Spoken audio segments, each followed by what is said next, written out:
Hi friends, how are you? Hope that you must be in a good health. It's me, Balam Das, and you are watching our YouTube channel English with Nena Balam. Please do subscribe our YouTube channel. Friends, today I am going to teach you a regular way of passive voice. आज की इस video में मैं आपको irregular way of passive voice पढ़ाने जा रहा हूँ। यहाँ पे मैंने टाइटल यही लिखा है, regular way of passive voice, यानी इरेगुलर वे से पैसिव वॉइस करना। देखें यहाँ पे मैंने लिखा है कि गो वर्ब जो हमारा गो है, कम है, क्लाइम है, विदाउट ऑब्जेक्ट सेंटेंस। गो, कम, क्लाइम और उसके अलावा विदाउट ऑब्जेक्ट सेंटेंस हो तो उसका भी पैसिव वॉइस नहीं होता। वर्ब गो का जिस सेंटेंस में गो वर्ब इस्तेमाल किया गया हो उसका पैसिव नहीं होता।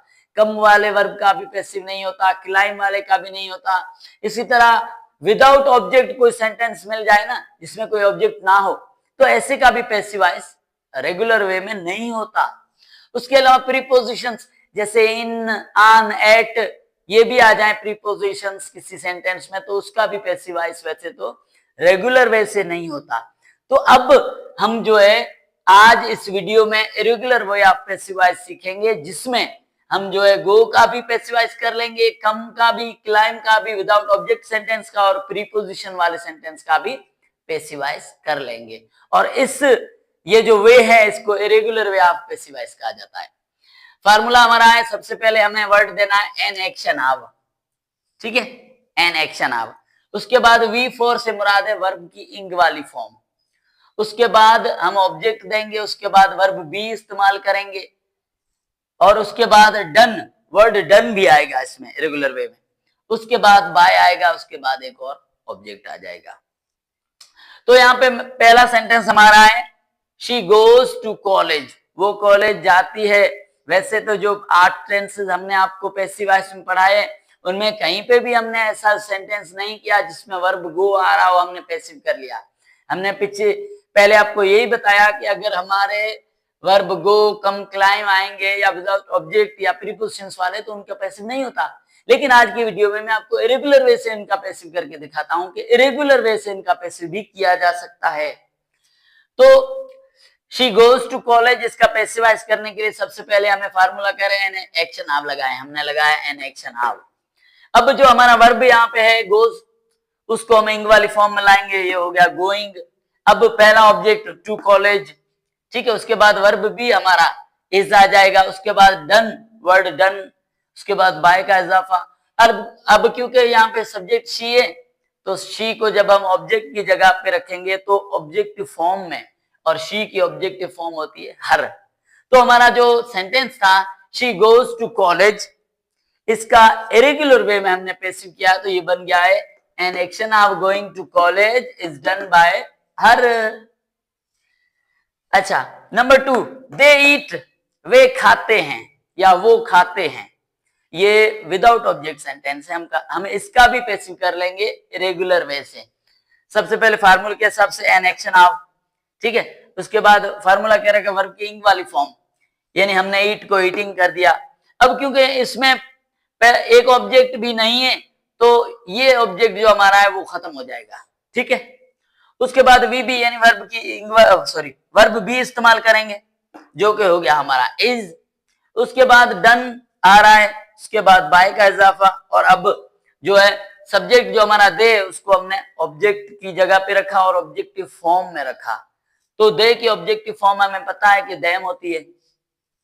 तो अब जो हमारा सेंटेंस था विदाउट ऑब्जेक्ट के दे ईट, उसको हमने जब पैसिव किया है इनटू इरेगुलर वे तो ये हो गया है an action of eating is done bye them.